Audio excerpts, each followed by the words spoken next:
Oi, pessoal. O Câmara Aberta está começando e hoje traz um assunto que incomoda principalmente os adolescentes: cravos e espinhas. Mas os pontinhos pretos e as inflamações na pele não são exclusividade dos jovens, não. Adultos também podem ter acne por conta de uma série de fatores que a gente explica no programa de hoje. E ainda os tipos de tratamento, incluindo o Roacutan. Já ouviu falar desse remédio? Tem dúvidas? A gente esclarece tudo agora.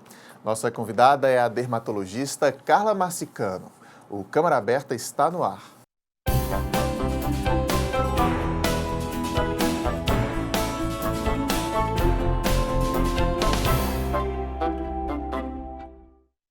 Você de casa que nos acompanha, seja muito bem-vindo ao nosso programa. Doutora Carla também, muito obrigado pela presença aqui hoje, seja muito bem-vinda. Obrigada a você, Lael, pelo convite. Doutora, em algum momento da vida, todo ser humano vai ter acne? Ou tem gente que nem na adolescência tem acne? Não, nem todas as pessoas um dia terão acne, né? Segundo dados da Sociedade Brasileira de Dermatologia e do Ministério da Saúde, 80% dos nossos adolescentes têm ou terão acne. Então, 20% restante, eles estão livres dessa preocupação, porque realmente é algo que incomoda bastante, que traz transtornos extremos a nível social, diminui a autoestima, provoca depressão, nível de ansiedades extremados. Então, assim, é uma doença que requer cuidado, uma doença rotineira, crônica, mas que extremamente frequente, mas que requer, assim, cuidados bem, como é que eu posso dizer assim, cuidados severos, porque ela pode trazer consequências graves para o adolescente. Dependendo da situação, dependendo do grau que do nível, do grau de acne que aquele adolescente possa ser acometido. Tem um 20% aí de sortudos, então, doutora, porque eu acho que é uma coisa que ninguém gosta de passar, né? Mexe com a autoestima, como a senhora falou, e a gente vai explorar tudo isso. Okay. Deixa eu chamar logo aqui o Vitor Vinícius. É que a gente foi às ruas saber dos adolescentes, as dúvidas deles e o que eles têm a dizer sobre acne. Então, o Vitor Vinícius, de 16 anos, é a nossa primeira participação. Vamos ver. Eu fui pra uma festa e tinha uma espinha muito grande, depois começava a olhar pra mim, eu fiquei com vergonha disso. É muito estranho. Aí eu botava um band-aidzinho pra disfarçar. Eu queria saber o que é que causa a espinha. Tá aí, as causas da espinha, doutor. Ele relatou uma coisa muito interessante que todo jovem passa, algum tipo de constrangimento, de vergonha. Às vezes tem gente até que evita ir numa festa, ir a público. Então a gente vai chegar lá. Mas respondendo a pergunta dele, o que é que causa a espinha? Bem, a acne é uma doença de causa multifatorial, né? Na adolescência, ela é resultado das alterações hormonais próprias da idade, né? E com o decorrer dos anos, ela tende a regredir naturalmente. Em algumas situações, isso pode persistir e por trás disso existem fatores agravantes que precisam ser investigados e desta forma assim tratada. Na adolescência tem a ver com os hormônios mesmo, aquela mudança? Com certeza, é próprio da idade, pela disfunção hormonal que acontece naquele período. Há um aumento dos andrógenos e esse aumento cursa com o aparecimento de acne nesse período. A mulher que está sempre maquiada, isso tem a ver também, esse rosto sempre levando ali algum tipo de química, pode ter alguma consequência? Bem, no caso da maquiagem, já seria um quadro de acne provocada por cosmético, né? Então, se o paciente tem uma pele, se a mulher tem uma pele oleosa e usa maquiagem não adequada para o tipo de pele que ela tem, ela vai sim ter um quadro acneico, tratado talvez da mesma forma, tá? Mas provocada por situações diferentes. Tem a história da mulher que chega cansada da festa e não lavou o rosto e foi dormir, ou não fez a limpeza adequada, com o produto adequado. Isso pode gerar acne? Com certeza. É importante que após uma noite de balada, após uma noite de festa, a mulher desprenda algum tempo para remover todo o excesso de maquiagem. Se não tiver um demaquilante, um soro fisiológico, água resolve. Água e sabão próprio para o teu tipo de pele. Então, é importante que ela seja completamente removida, porque aquele acúmulo de material, ele pode trazer consequências posteriores para aquela pele. Boa dica aí. Vou pedir mais uma pergunta. Agora quem participa é a Maria Cecília, de 16 anos. Até que idade é comum ter espinhas? Tá, e tem uma idade, doutora, que geralmente a gente para de ter espinhas, é só até aquela idade, ou até adultos de 30, 40 anos, por algum motivo, podem desenvolver a acne? Bem, existe uma faixa etária que a gente considera assim comum se ter acne, entre 15 e 25 anos de idade. Porém, passou deste período, a gente tem que investigar, principalmente das mulheres, se aquele quadro acneico está vinculado a alguma alteração orgânica, tipo síndrome do ovário policístico, que cursa com o quadro de acne. Então, assim, tem acne na vida adulta, procura o dermatologista para investigar se há algo de errado organicamente. O anticoncepcional das mulheres pode estar associado ao surgimento de acne? Ele faz as duas coisas. A associação do etinilestradiol com a ciproterona, a gente pode regredir um quadro acneico, né? E algumas mulheres, ao uso de anticoncepcional, também pode levar ao aparecimento de acne. Então, assim, o anticoncepcional tanto pode tratar, como pode ser um agente desencadeador do quadro acneico. Os tais cistos sebácicos são considerados acne também? Não, cisto sebáceo é um outro tipo de patologia, certo? É a obstrução de um ducto por tecido ceratinoso, por tecido sebáceo que encapsulou e formou um cisto. Que pode ter, se tratando das mulheres, pode ter a ver com anticoncepcional também? Ou isso precisa ser investigado ou não tem nada a ver? Não. É muito comum em pacientes que têm uma pele oleosa. Então, pacientes com predisposição à oleosidade, eles podem desenvolver cistos sebáceos.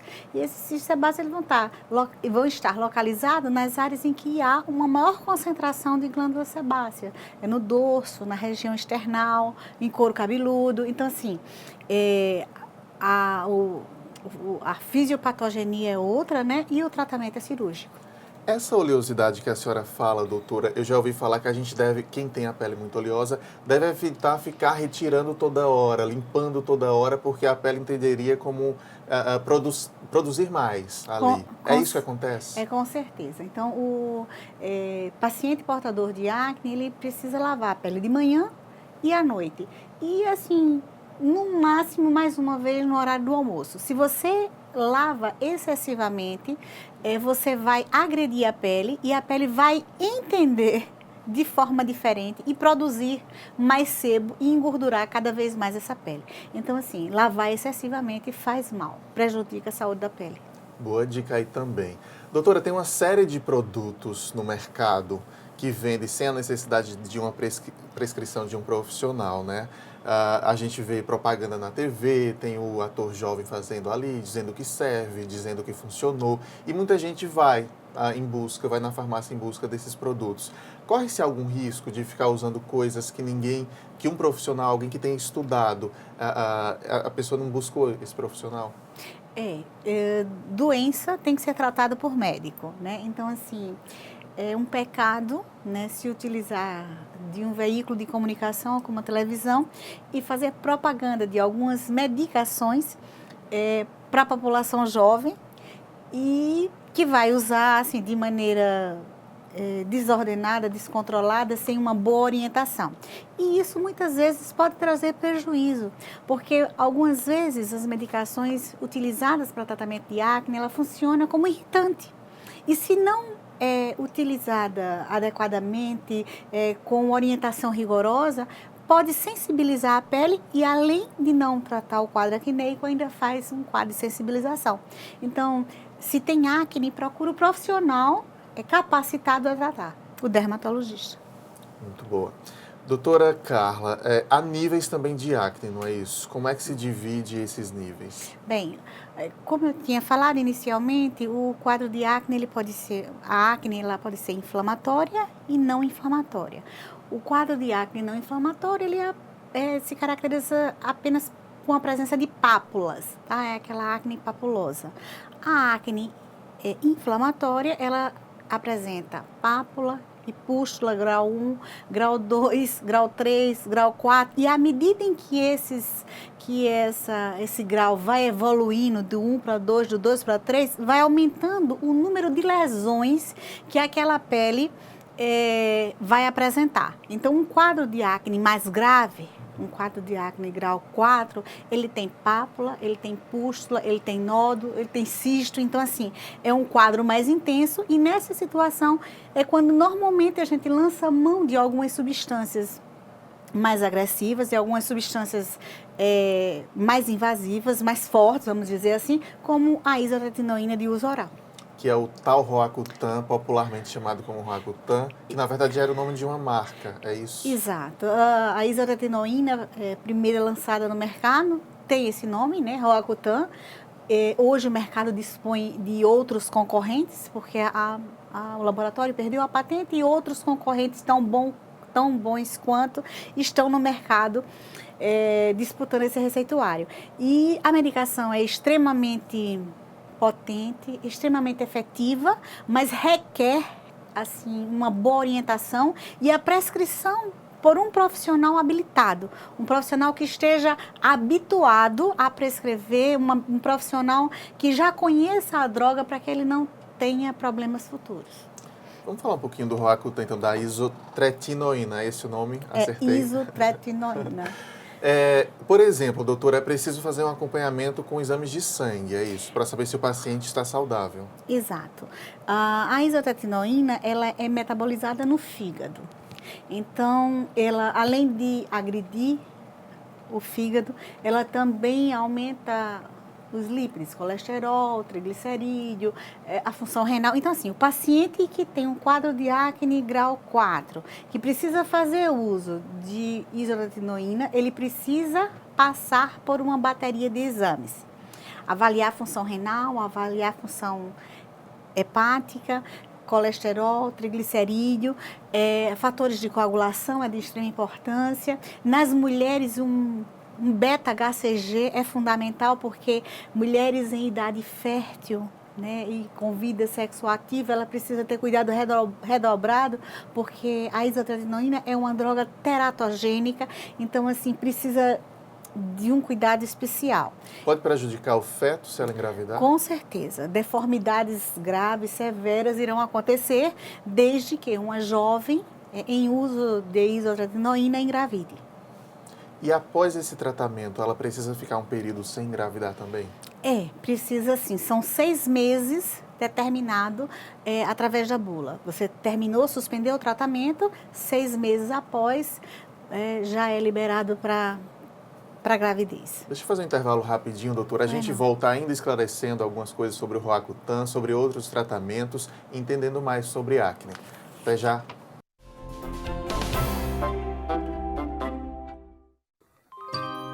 Essa é a nossa história. São lugares e monumentos para serem admirados. Vamos defender nosso patrimônio e manter essa memória viva. Essa é a nossa cidade. São praias e espaços verdes para curtir a natureza. Com a Câmara Municipal, vamos cuidar e preservar nossas belas paisagens. Se João Pessoa é o seu lugar, junte-se a nós. E vamos espalhar cuidados por aí. João Pessoa é o nosso lugar e a gente cuida. Você fica constrangido quando encontra uma pessoa com deficiência? Então, está na hora de mudar. Deficiência não é doença e essas dicas são para você. Pessoas com deficiência intelectual levam mais tempo para aprender. Mas isso não significa que sejam incapazes. Elas podem e devem estudar e trabalhar. Existem mais de 200 tipos de deficiência intelectual. A síndrome de Down é uma das mais conhecidas. Não seja superprotetor. Se a pessoa com deficiência for uma criança, trate-a como criança. Se for adulto, trate como adulto. Ao pedir alguma coisa, se ela não conseguir fazer, mostre um modelo e certifique-se de que foi compreendido. E o mais importante, respeite o ritmo dela. Cidadania é saber conviver com as diferenças.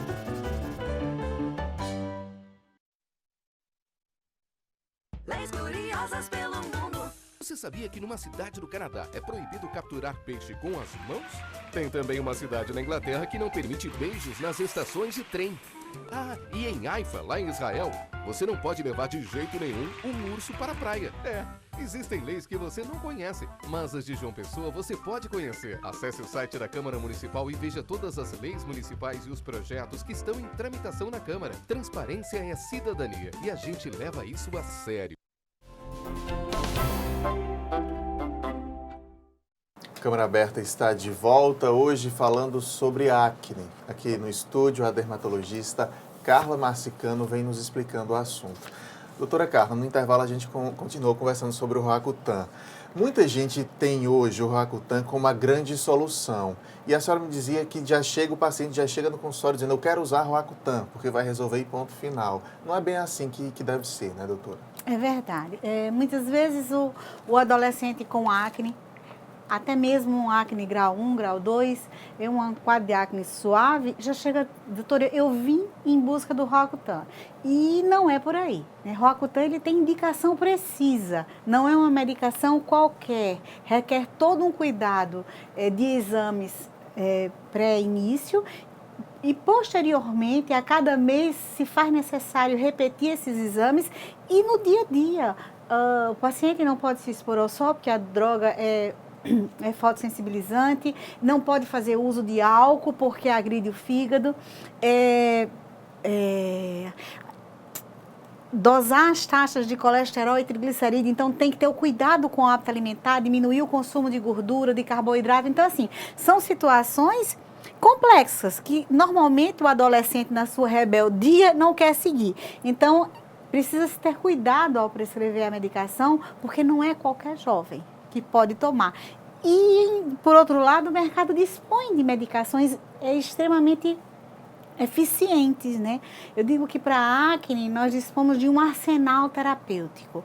Então, assim, não custa que ele utilize um sabonete seborregulador, que ele use um ceratolítico, um antibiótico tópico, um antibiótico oral, que tem resultados tão bons quanto. Óbvio que uma vez que seja utilizado essas terapêuticas e não tenha tido sucesso, e aí você vai lançar mão da isotretinoína de forma segura, né? E no momento adequado. A senhora citou aí alguns, por exemplo, vai depender do grau ou vai depender da resposta de cada organismo, se a senhora vai chegar até um antibiótico oral, por exemplo, testa-se outras coisas até chegar nele, como é que o médico pensa em cada caso? Bem, para cada tipo de acne, uma terapêutica adequada. Mas muitas vezes a resposta orgânica difere de um jovem para outro, de uma pele para outra. Então você vai precisar ser um pouquinho mais agressivo, até mesmo no quadro de acne grau 2, grau 3, de usar medicações mais intensas, porque não está havendo uma resposta satisfatória. Né? E depois que você insiste nessa terapêutica clínica convencional e não tem uma resposta positiva, que é interessante essa resposta, porque você previne as cicatrizes de acne, que já é um problema ainda sério, né? Você ter cicatriz na época de hoje dispondo do Roacutan. Então, assim, se você não consegue solucionar esse quadro utilizando as medicações de uso tópico e o antibiótico de uso oral, você pode lançar mão do Roacutan, da isotretinoína oral, que hoje existem outros no mercado. A gente tem até pergunta sobre o Roacutan nas ruas, mas pela ordem aí, a gente tem agora a pergunta do Lucas Silva, de 17 anos. Vamos ver o que ele tem a perguntar. Quem é que tem mais espinha, homens ou mulheres? Homens ou mulheres? Tem por motivo desse gênero diferente um ter mais espinhas do que o outro? Não. A incidência é semelhante em homens e em mulheres, no entanto, a apresentação da acne no homem é mais forte, é mais grave, é mais intensa. Vamos mais uma pergunta? Agora sim, uma pergunta ainda sobre o Roacutan, que é a do Lucas Sávio, de 17 anos. Eu queria saber se quem faz tratamento com Roacutan pode ter algum efeito colateral também. Se pode ter algum efeito colateral no rosto ou na pele, que ela ficar ressecada.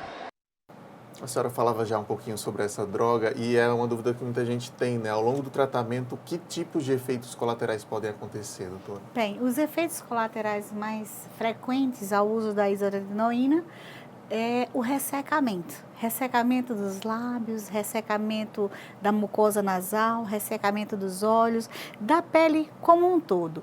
Porque é uma medicação que tem como objetivo inativar a glândula sebácea, né? Impedir que haja a produção de sebo. Só que não é uma medicação seletiva. Ela vai atuar naquela glândula da face, mas também em outras áreas do corpo. E isso leva a um ressecamento de forma generalizada, sendo mais intensa a nível de mucosa labial, nasal e nos olhos também. Então, se faz necessário previamente uma consulta com o oftalmologista antes de iniciar o uso da medicação e diariamente fazer uso de medicações emolientes para hidratar os lábios, de medicação hidratante para a mucosa nasal e fotoprotetores e hidratantes no corpo. São todos os tratamentos paralelos, mas são juntos ao mesmo tempo, né, exatamente, ao doutora? uso do Roacutan. Não é só o Roacutan, é o Roacutan e companhia, porque ele traz suas sequelas. Tá aí, é importante essas dicas para ninguém chegar no consultório já querendo o remédio, sem antes conversar com o profissional. Deixa eu pedir mais uma pergunta da Maria Alice, agora de 15 anos. Desde que eu tenho uns 13 anos, aí começou um pouquinho, aí depois aumentou um pouquinho. Te preocupa? Muito, porque toda a minha família tem muito caso de espinha e tal. É normal aumentar as espinhas quando está perto de menstruar? Tá aí, antes mesmo de responder a pergunta da Maria Alice, ela fala que a família teve espinhas, tem casos na família. Esse fator hereditário influencia, doutora? Com certeza, é extremamente importante, né? Numa anamnese realizada com o paciente de acne, se questiona se há histórico de acne na família. Então, adolescentes com acne e pais com história de acne, quer dizer, já é um paciente que requer um cuidado especial, né?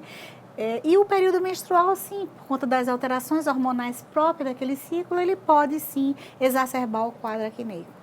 E na menopausa, doutora, ainda tratando da mulher, pode por algum motivo, até por reposição hormonal, ela desenvolver algum tipo de acne? Isso pode acontecer, sim. Na menopausa, o uso de alguns hormônios pode levar ao aparecimento de algumas lesões acneicas.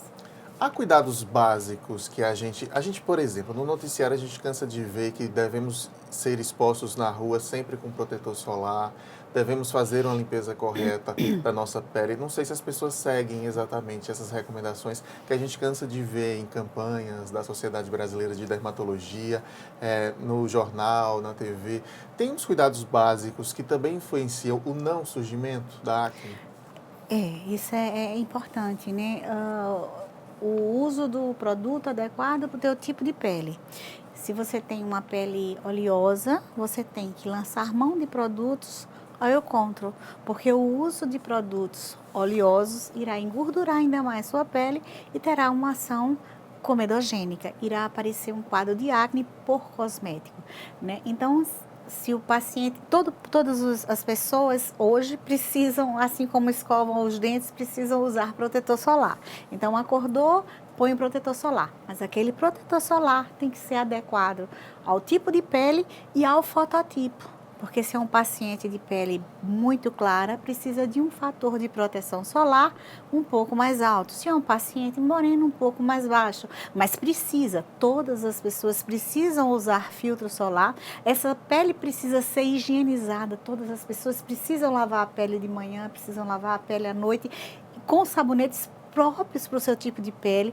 Precisa usar cosméticos, base, blush, mas tudo de acordo com a pele que apresenta. Porque se usa produtos inadequados para o teu tipo de pele, esses produtos serão responsáveis pelo aparecimento de lesões acneicas. Boa dica, doutora. Eu deixei insistir agora em 2 pontos que a gente comentou um pouquinho até antes de começar a gravar também. A autoestima, né, que está diretamente envolvido. E aí eu lhe pergunto se são mitos ou verdades. Eu já li a respeito de casos graves de depressão, em jovens principalmente, por conta de acne, e até casos de morte. Pode, por algum motivo, chegar a esse ponto, a esse nível? Pode sim. A questão da autoestima, né, ela é muito importante no paciente que tem o rosto com um quadro de acne grave. Então, ele se retrai né? Ele deixa de participar de uma vida social, ele se nega a frequentar a escola. Então, assim, é um paciente com potencial depressivo, com potencial suicida. Às vezes eu me pergunto se nos relatos de suicídio pelo uso da isotretinoína, se aquele paciente ele não se suicidou pela baixa autoestima do quadro acneico, ou será que foi mesmo pelo uso do medicamento? Tu tá entendendo? Porque não há relatos. A isotretinoína é uma droga que se usa há mais de 20 anos. É uma droga que hoje é extremamente segura quando administrada por mãos hábeis. Não dá para atribuir a ela esse tipo de função. Em bula você encontra como uma das reações dos efeitos colaterais, né? Mas, assim, de vez em quando eu me pergunto se isso não está diretamente relacionado com a baixa autoestima ou se realmente a medicação é quem foi o responsável pelo aquele suicídio. Então, assim, é algo que eu, Carla, como dermatologista, questiono, né? Mas existe em bula e a gente precisa ter todo um cuidado. Essa retração social que a senhora fala também, imagino eu, em casos graves, deve até ter um acompanhamento psicológico, né? Essa pessoa está tratando com um dermatologista, um psicólogo pode orientá-lo a essa situação. Com certeza. No caso de uma saída do convívio social, da escola, do meio familiar, de uma coisa mais discreta, um psicólogo, o acompanhamento psicológico é importante, mas há casos em que se faz necessário a participação do psiquiatra, há casos em que o paciente faz quadro depressivo, e aí não só o apoio psicológico, mas também as terapêuticas psiquiátricas para que nós tenhamos sucesso no tratamento.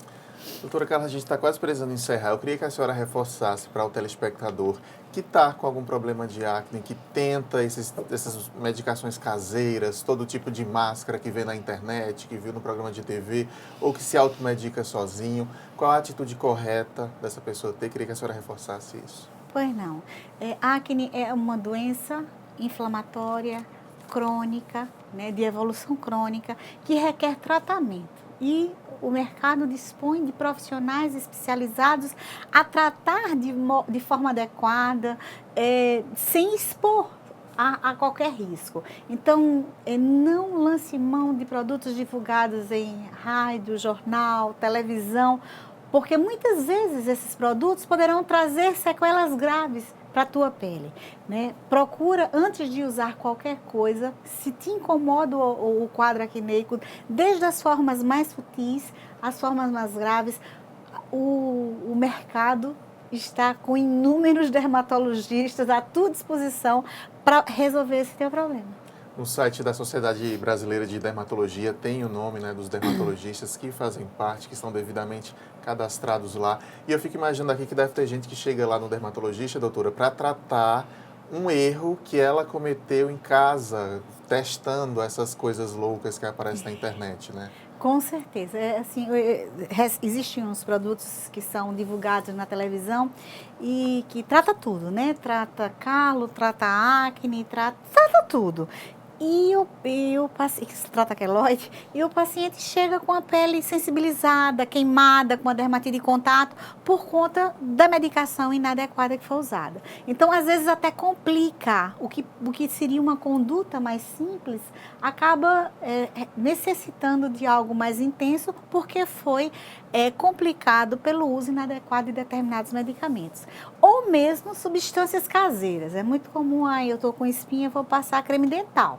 Não é por aí, né? Então, assim, no quadro de acne, você também tem a presença do agente da bactéria, do Propionibacterium bacterioacne. E isso pode evoluir se você manuseia de modo inadequado, se você espreme, ou se você aplica alguma substância que não é habitual, que não é conveniente, isso pode evoluir para uma forma mais grave, para um nódulo, para um cisto, para um abscesso, né? Então, assim, todo cuidado é pouco, porque quadro de acne, ele pode trazer sequelas graves de cicatrizes. Então, procura um dermatologista e, como bem disse Lael, um dermatologista que faça parte da Sociedade Brasileira de Dermatologia. No site da sociedade tem lá todos os dermatologistas que fazem parte da nossa sociedade.